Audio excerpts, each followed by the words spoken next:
Today we take a look at the ultimate thief build for Baldur's Gate 3. Let's get to it. Are you sick and tired of gold as a concept in the land of Faerun? Are you just over the whole idea of spell slots in general? Do you wish that when you were in combat, your enemies just stood there and let you beat them senseless? If you've answered yes to any of these questions, then I have the perfect build for you. I have spent days optimizing and going through multiple iterations of this build in order to come up with what is the ultimate thief in Baldur's Gate 3. Let's kick things off with how to level. If you are starting a fresh character, you want to make sure you pick the background urchin. That is going to give you proficiency in sleight of hand and stealth. This is pretty important, but if you're just respecking a character, you can still make this work, and I'll tell you how in a minute. You're going to choose Bard as your base class. For your cantrips, you want Vicious Mockery and Minor Illusion. For your starting spells, you want to pick Longstrider, Disguise Self, and Featherfall. For your last spell, I suggest Dissonant Whispers. However, you can pick whatever you want here. Make your attributes look like this: 8 in Strength, 16 in Dexterity, 14 into Constitution, 8 into Intelligence, 10 into Wisdom, and 17 into Charisma. I know you're looking at that and going, 17 into Charisma? That's weird, but it'll make sense in a minute. Next, you want to click your skill proficiencies. Move Performance to Perception. Leave Deception and Intimidation alone. If you did not pick Urchin, you'll need to move 2 of your points to Sleight of Hand and Stealth. But if you picked Urchin from the start, you should already have +5 in Sleight of Hand and +5 into Stealth. Starting off, you won't be quite as good at manipulating people, but we'll fix this later on. At level 2, you get to pick another level 1 spell. Doesn't really matter what you pick here because we're going to end up swapping it out. I do suggest Thunder Wave though, because it's a pretty handy spell early on. At level 3, the first thing we're going to do is jump down to the skills, and we get to choose our expertise into skills. It is super important that you do not miss this step, and you swap those 2 points into expertise in sleight of hand and stealth. This should put you at +7 in each of those skills. Next, we get to choose our subclass. We're going to choose College of Swords. We get to choose another spell. You're going to select Hold Person. Then you're going to go to Replace Spell and swap out Thunder Wave for invisibility. Next, you're going to choose your fighting style. For our fighting style, we're going to select dueling. Now, early on, we're going to be dual wielding weapons, and we won't get the benefit from dueling, but this is to save us a respec later. So we're just going to go ahead and choose it now, because later on, we're going to be carrying a shield and a single weapon. At level 4, we get to choose another cantrip. I would go with Mage Hand here. We rely on shadows, so you don't really want anything here that's going to cast light. So having Mage Hand is going to be your better option. For spells, we're going to select Knock. We should nail every single lock that we ever try to pick, but just in case you run into a stubborn one, Knock is a super handy spell to have. From a role-playing standpoint, it just makes us a better thief. Then we get to choose our first feat, and for our first feat, we are going to choose Ability Improvements, and we are going to dump both of those points into Dexterity. At level 5, we are going to pick up our first level of Rogue. Then we are going to pop over to our abilities. So if you started off as an Urchin, this is super simple. You're going to drop down to Persuasion and Deception, and you are going to put your expertise in Persuasion and Deception. By default, your normal proficiency should just go into Acrobatics, giving you +6 to Acrobatics. If it did not, make sure that you make it do so. The reason we choose all that Acrobatics is so that it makes it extremely difficult for enemies to shove us. Now, if you did not start Urchin, this is your chance to gain expertise in at least one of these skills. You have to sacrifice Acrobatics, but you will become a master at either Persuasion or Deception. Then you move your other expertise point into Perception. At level 6, we are going to stick with Rogue, and at this point, this is when you become an absolute monster. You're tough to deal with up until this point, but at this point, you are a force to be reckoned with because we get the ability to bonus action hide. This allows us to attack, and in most cases, we will be able to hide right in an enemy's cone of vision. At level 7, we head back to Bard. At this point, we get to choose another spell. For this spell, I suggest Glyph of Warding. At level 8, we get to pick another spell. For this one, I suggest Speak with Dead. You could also go with Speak with Animals here if you prefer that over speaking with dead people. These are 2 really good utilitarian ritual spells that will save us from having to use a spell slot. But Firespark, what about all of my damaging spells? Don't you worry your pretty little head about it. I'll explain it in a minute. At level 9, we get our ultimate spell, our spell that makes us absolutely broken, and that is Greater Invisibility. At level 10, we continue sticking with Bard, and we get to pick another spell. I suggest Freedom of Movement. It pairs very nicely with Longstrider. We also get to pick another feat at this point, and for this one, I suggest going with Sharpshooter, as it will give us a big boost to our damage. At level 11, we are going to go back to Rogue, and we get to pick our Rogue subclass. For that subclass, we're going to choose Thief. This gives us 2 bonus actions. And finally, at level 12, we stick with Rogue, and we get to pick our third and final feat. For this one, you want to choose Alert, as this will help to ensure that we always get to go first when combat starts. Now that you know how to level the build, let's talk about about kitting it out with all of the best items. We're going to cover all of the items that we're going to get from Act 1, which is most of our set, and then we'll talk about the items that we need from Act 2. Going into Act 2, this build should be pretty much complete. You should be level 6 in Absolute Monster, and you should have almost all of your gear. Starting with our head slot, we want the Diadem of Arcane Synergy. It states that when we inflict a condition, which we will do often, we gain 2 turns of Arcane Synergy. Arcane Synergy allows us to add our spellcasting modifier onto our damage. When this build is all said and done, you will add your spellcasting modifier to your damage, your strength to your damage, and your dexterity modifier to your damage. You can find this item inside the Inquisitor's Chamber in the 괶ᴜ'ⴇ. Next, the Graceful Cloth. This is one of our most important items. This thing is absolutely insane for this build. This will put your dexterity at 20. This also gives you permanent Cat's Grace, which is insane because that means anything you roll, aside from saving throws, that is related to dexterity is rolled with advantage. This means all of your stealth rolls and all of your sleight of hand rolls automatically get advantage. You also get Nimble as a Cat, which states that you gain +1 bonus to your dexterity saving throws, and it also increases your jump distance by 1.5 meters. It's sold by Lady Esther at the Rosimorn Monastery Trail, just after taking the mountain path. Next, you want the Gloves of Archery. The Gloves of Archery are very important if you did not pick a race that has proficiency in longbows. There's only one of those, so if you're not playing an elf, you need these gloves. Even if you are playing an elf, these gloves still give a flat +2 damage to your ranged attacks, which makes them super handy, but later on they can be replaced with something that does more damage. But I designed this build to work with any race that you want to play, so if you're not playing an elf, make sure you grab these gloves. You can buy them from the Goblin Trader in the Goblin Camp in Act 1. Next, we have the Gloves of Power. The Gloves of Power give you the Absolute's Bane. We're going to talk about that here in a minute, but the main thing that we want from these gloves are the +1 to sleight of hand. These gloves are pretty much a guarantee to pick up because the first time you go to the Druid Grove and you get in that first battle, there's a goblin there that will drop them. His name is ʟᴜᴜ, or however you pronounce that. You can see it on the screen. Anyway, let's talk about these gloves in the Absolute's Bane because there's an issue here. So it doesn't state it, but you need to be branded in order for these gloves to work. You have to get the Absolute's brand. And from what I can tell, the only people that can get the brand, or the only people that the brand works on, are people who are infected with the parasite. You can tell you have the ability and that the brand actually worked on you if you have the tag branded, which you can see here. If you are playing an elf as your main character, this build is your main character build, and you get the Absolute brand, which you should just get it. There's no real negative side effect to getting it other than some slight disapproval. These will be the only gloves that you need, and they are perfect for the build because they have a chance to inflict Bane on a target, which is a condition, and we have some synergies with inflicting conditions on targets, so these will be the only gloves that you need to equip. Any other class that we play won't have proficiency in longbows, so we will need to rely on our Gloves of Archery to give us that proficiency and our boost to damage when we are in any combat situation. Ideally, you will just leave your Gloves of Archery on all the time. Unless you plan to steal things, then you will swap over to the Gloves of Power to give us a +1 bonus to our sleight of hand. Moving on to our boots, we want the Boots of Stormy Clamor. These boots state that when the wearer inflicts a condition on a hostile target, they inflict 2 turns of reverberation. Reverberation makes it more difficult for targets that have this debuff on them to make their strength, dexterity, and constitution saving throws. When they have a total of 5 stacks of this debuff, they take 1d4 thunder damage, and they have to make a DC 10 constitution saving throw or fall prone. But remember, they will also have a penalty to that constitution saving throw. You can purchase these boots from a vendor in the Underdark after you complete the quest Help Omlom, or however you pronounce that name, investigate the parasite. Our next item is the Smuggler's Ring. This gives us +2 to stealth, +2 to sleight of hand, and a -1 to charisma, which is why we chose 17 in charisma. This bumps us down to 16, where we set comfortably at an even number that actually matters. The Smuggler's Ring can be looted from a skeleton hidden in a bush on the lower path following the river near the Broken Bridge section at the Risen Road. Our next ring is a damage bonus ring, which is the Strange Conduit Ring. This ring states that when we are concentrating on a spell, the wearer's weapon attacks deal an additional 1d4 psychic damage. And I'll explain how the whole constantly concentrating on a spell thing is going to work without expending all of our spell slots here in a second. But you can get this ring inside the Inquisitor's Chambers in the 괶ᴜ'ⴇ. Now, the next ring that we need can be picked up really early on in Act 1, and that is the Shapeshifter's Boon Ring. This states that while we are in wild shape, shape or disguise self, we gain a 1d4 bonus to all of our ability checks. This means that we will get a 1d4 bonus to all of our stealth checks and our sleight of hand checks and any other checks that we need to make. You can get this ring from the Strange Ox in the Druid Grove. It's a little tricky to get. I will explain how to get it once we're done covering all the items. Next is our amulet. We're gonna grab the silver pendant. This gives us the guidance cantrip. This is our cantrip to ensure that we always have a way to be concentrating on something. It also gives us the ability to cast guidance on ourselves, which gives us another 1d4 bonus on all of our ability checks. So with the Shapeshifter's Boon and guidance, we get an additional 2 to 8 bonus on all of our ability checks. The silver pendant can be looted from a skeleton on the Harper Outpost southwest of the Druid Grove. The next item that we're gonna go after is the Club of Hill Giant Strength. This sets our strength to 19. Between this and our chest piece, we are insanely versatile with maxed out dexterity and almost maxed out strength. The Club of Hill Giant Strength can be found in the Arcane Tower in the Underdark. Now for our main weapon, the most absolutely insane bow in the game, and that is the Titan String Bow. This thing is nuts, and I'm going to explain to you why. But first, let's talk about where you can get it. You can get it in Act 1 from Brem the Trader in the Zentarim hideout, or however you pronounce that. After completing the quest, find the missing shipment, but don't open the box. She's going to tell you not to open the box. Listen to her, because afterwards you will get to trade with Brem and get his special stash, which will contain this bow. Now let me explain to you why this bow is insane. This bow has the ability that it adds your strength modifier to all of the damage dealt with this weapon. However, it is possibly bugged, or this is the way it's intended to work, I'm not sure. It stacks that strength damage with other damage additions. So for example, if you use a special arrow, you will get the damage added to your base attack. Then you will also get that damage modifier added to the arrow's damage on top of that. So it will give you a total of 8 additional damage, because you're gonna have the Club of Hill Giant Strength equipped, which means your strength will effectively be 18, which gives you +4. On top of that, if you set your sneak attack to automatic and you don't use the sneak attack, for some reason it doesn't work if you click the sneak attack button to do the sneak attack. But if you allow the sneak attack to happen automatically when it can happen, you will get a bonus +4 damage to your sneak attack damage, as well as +4 bonus to your base damage.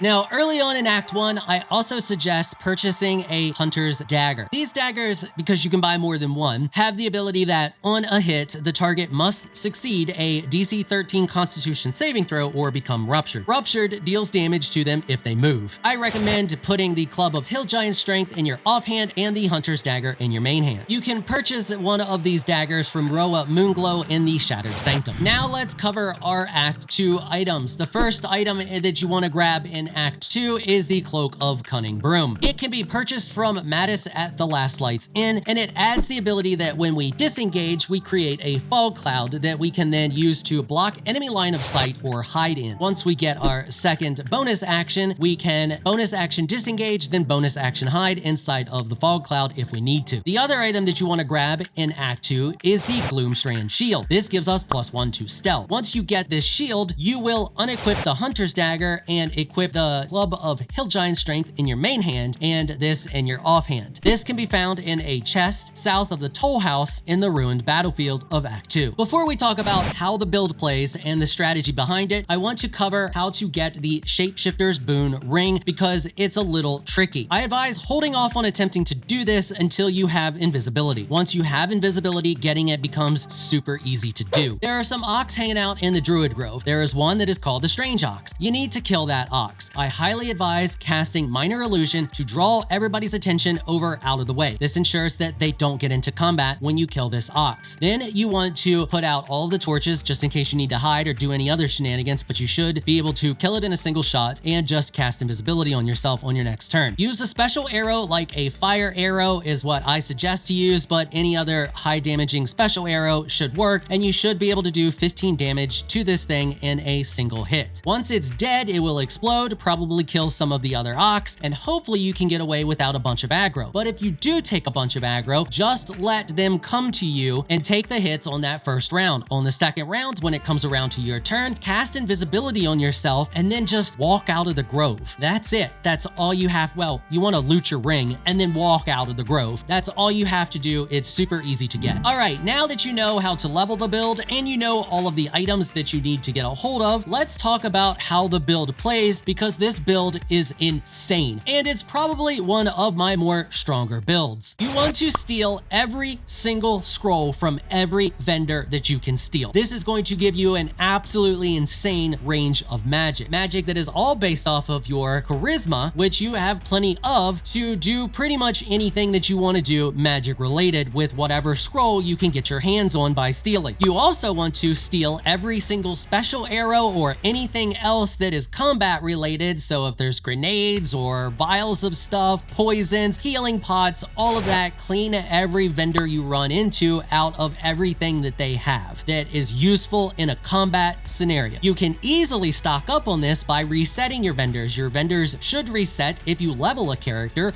or if you perform a long rest. You can perform as many long rests as you need to because every time a vendor refreshes, they will have food on them, which is food that you can just steal. Once you have the graceful cloth, you are guaranteed to steal pretty much anything without fail unless you somehow manage to roll 2 1s, which is possible, but it's very rare. The other thing you can do to rapidly reset a trader is level a character. So you can buy a hireling and level them up once, steal everything from a trader, level them up again, steal everything from a trader, level them up again. If they are maxed out at this point, you can just go to Withers and respec them. This will also reset the traders, and then you can steal your gold back from Withers. This will allow you to rapidly stock up on as much combat stuff as you could possibly need and an insane amount of scrolls. The other absolutely fantastic thing about this is there are often scrolls that are higher than levels that you can actually cast currently at whatever point of the game you are in, and they're all essentially free to you and as many of them as you want. When you go to steal something, you want to ensure that you have the gloves of power equipped. I just put the gloves of power and the gloves of archery on a custom hotbar, and then I can just click them and easily swap between them for if I'm stealing or if I'm in combat. The other thing that you want to do is every day after you have completed a long rest, when you wake up, you want to equip the Shapeshifter's Boon ring. Then you want to use Disguise Self to disguise into whatever you want to disguise into. Then you can unequip the Shapeshifter's Boon ring and put the Strange Conduit ring on in its place. You will keep the buff that is essentially a permanent guidance buff as long as you continue to stay shapeshifted. If you change your shape, you will have to do this again, or if your shapeshifting breaks for whatever reason, you will have to do this again. And it absolutely min-maxes the build and ensures that you are always able to successfully make your stealth checks as well as your sleight of hand checks. Seriously, with this setup, your stealth is so high that you can, in most cases, and I say in most cases because if they have dark vision, that is your one downfall, is things that have dark vision can for some reason just instantly see you without having to make any roll. But anything that doesn't have dark vision, you can hide right in front of it, like right in its cone of vision about an arm's length away and successfully hide every time. When it comes to combat, before combat starts or right as combat starts, I highly suggest casting guidance on yourself. This ensures that you're concentrating on a spell, and it's a spell that you don't really have to worry about because it's a cantrip. You can cast it as many times as you need to without worrying about expending any spell slots, and it not only helps to ensure that we can make all of our stealth checks even better, it also means that we are able to do an extra 1d4 psychic damage on top of our normal damage. When in combat, you also want to ensure that you always dip your weapon in poison. It doesn't matter what poison you dip your weapon in as long as it is a poison that adds an effect. So you want an effect poison and not a damage poison. This ensures that we are applying an effect to a target, which helps to stack reverberation on them, which in a lot of cases is just going to cause them to take extra damage and fall over. On top of that, it's also going to reduce their chance to save against future poisons and any spell scrolls that you may use on them that requires them to make a strength, constitution, or dexterity saving throw. Later on in the game, once you get the ability to bonus action hide, you basically pop out a hide, make an attack, go back into hiding, and then just rinse and repeat that. Later on after that, once you get the Cloak of Cunning Broom, you can easily attack someone, use your bonus action to disengage, then your bonus action to hide